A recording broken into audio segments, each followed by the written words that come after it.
देखिए 9 महीने की इस लड़ाई में अब तक रूस की सेना उतनी कामयाब होती नहीं दिखी जितना ताकतवर उसे कहा और समझा जाता था। रूस की सेना ने यूक्रेन के दक्षिणी हिस्से में कुछ इलाकों में जरूर फतह हासिल कर ली है, लेकिन यूक्रेन की सेना भी अब जमकर पलटवार कर रही है।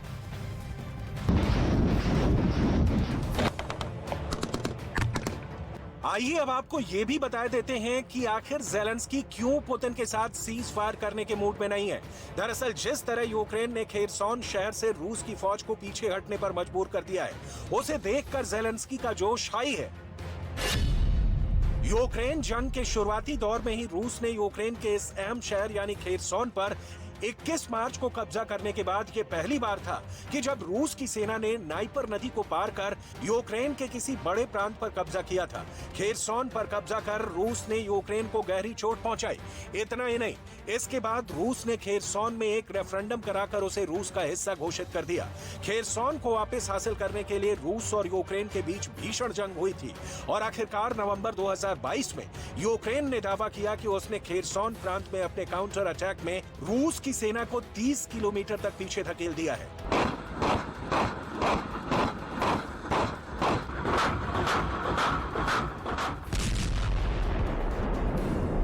रक्षा विशेषज्ञों का मानना है कि जैसे जैसे ये जंग लंबी खिंचती जा रही है, वैसे वैसे रूस के राष्ट्रपति व्लादिमीर पुतिन की पोजीशन भी अटपटी होती जा रही है।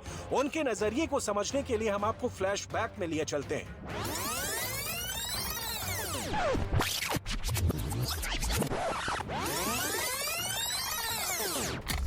24 फरवरी 2022 यानी वो तारीख जब रूस के राष्ट्रपति व्लादिमीर पुतिन ने यूक्रेन पर हमला कर एक जंग का आगाज किया।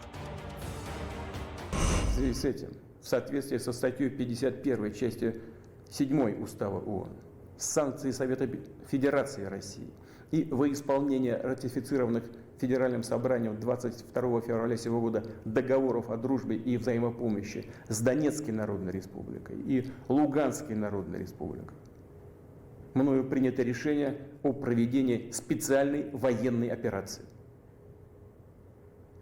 Ее цель – защита людей, которые на протяжении 8 лет подвергаются издевательствам, геноциду со стороны Киева.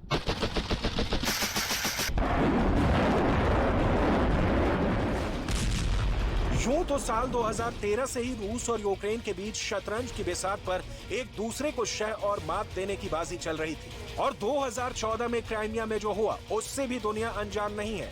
लेकिन 2022 आते आते दोनों देशों के बीच जंग छिड़ जाएगी, इसका गुमान किसी को नहीं था। रूस ने 24 फरवरी 2022 को यूक्रेन पर हमला कर दिया और दुनिया को इस हमले की अपनी वाजिब वजह भी समझाने की कोशिश की। चलिए अब आपको रूस और यूक्रेन के बीच बिछी शतरंज की बिसात की हकीकत भी बता देते हैं।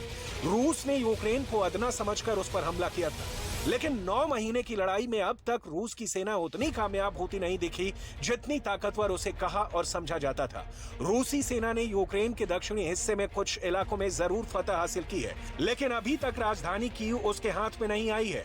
यहाँ तक कि खेरसॉन शहर से भी रूसी सेना को पीछे हटना पड़ा।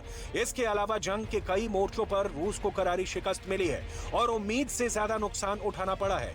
आलम यह है कि यूक्रेन के राष्ट्रपति वोलोदिमीर ज़ेलेंस्की आज भी अपनी सेना का हौसला बढ़ाने के लिए उन्हें जीत की तरफ बढ़ने की अपील करते नजर आते हैं और अब तो खुलेआम रूस को एक आतंकवादी देश घोषित करने की मांग कर रहे हैं।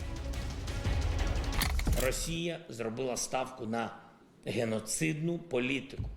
І саме тому знищує нашу енергетичну інфраструктуру. Вбити електрику, воду і теплопостачання зимою. А це і є метою Росії. Це поставити життя мільйонів людей під пряму загрозу. Це рівнозначно застосуванню зброї масового знищення. Абсолютний злочин. Тому буде правильний, якщо ви у своїх парламентах визнаєте Росію державою-спонсором тероризму. Як це зробили парламенти Литви, Латвії, Естонії, Польщі та Чехії. Іранські дрони та будь-які інші знаряддя терору не зможуть досягти призначених для них мішеней. Росії доведеться робити.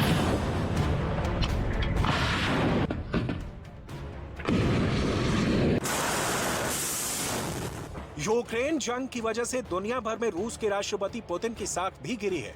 रक्षा विशेषज्ञों के मुताबिक यूक्रेन जंग का एक पहलू ये भी है कि आज की वैश्विक व्यवस्था में यूक्रेन शतरंज का एक मोहरा भर है। लेकिन ये भी एक सच है कि यूक्रेन जंग की वजह से ही दूसरे विश्व युद्ध के बाद यूरोप के ज्यादातर देश यूक्रेन के साथ खड़े हैं। यही वजह है कि रूस की लाख कोशिशों के बावजूद वो यूक्रेनी फौज की सप्लाई लाइन को तोड़ नहीं पाया है। यूक्रेन की सेना को नाटो और यूरोपीय देशों और अमेरिका समेत हथियार और गोला बारूद सप्लाई कर रहे हैं। इतना ही नहीं, यूक्रेन जंग की वजह से रूस के आसपास के देश भी उससे दूर हो रहे हैं। स्वीडन और फिनलैंड इसकी मिसाल है। आज दोनों ही देश नाटो में शामिल होने का आवेदन भी कर चुके हैं। यानी रूस के दोस्तों की गिनती कम होती जा रही है। इसका सीधा मतलब ये निकलता है कि जिस नाटो के विस्तार को रूस के राष्ट्रपति व्लादिमीर पुतिन रोकना चाहते थे, आज की तारीख में वही नाटो रूस की सरहद के और करीब आ गया है।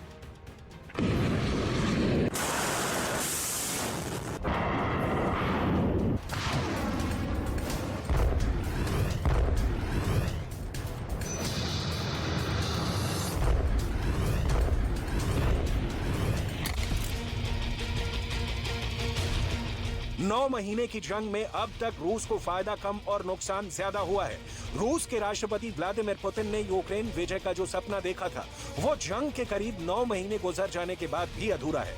रूसी सेना के ताबड़तोड़ हमलों से यूक्रेन के कई शहर तबाह और बर्बाद हो चुके हैं। इन हमलों में अब तक यूक्रेन के हजारों नागरिक और सैनिक मारे जा चुके हैं, जबकि लाखों लोग जंग की वजह से यूक्रेन छोड़ चुके हैं। लेकिन फिर भी व्लादिमीर पुतिन की फौज ना तो यूक्रेन के नागरिकों और सेना के हौसले और जज्बे को तोड़ पाई है और ना ही यूक्रेन के राष्ट्रपति वोलोदिमीर ज़ेलेंस्की को डरा या फिर झुका पाई है।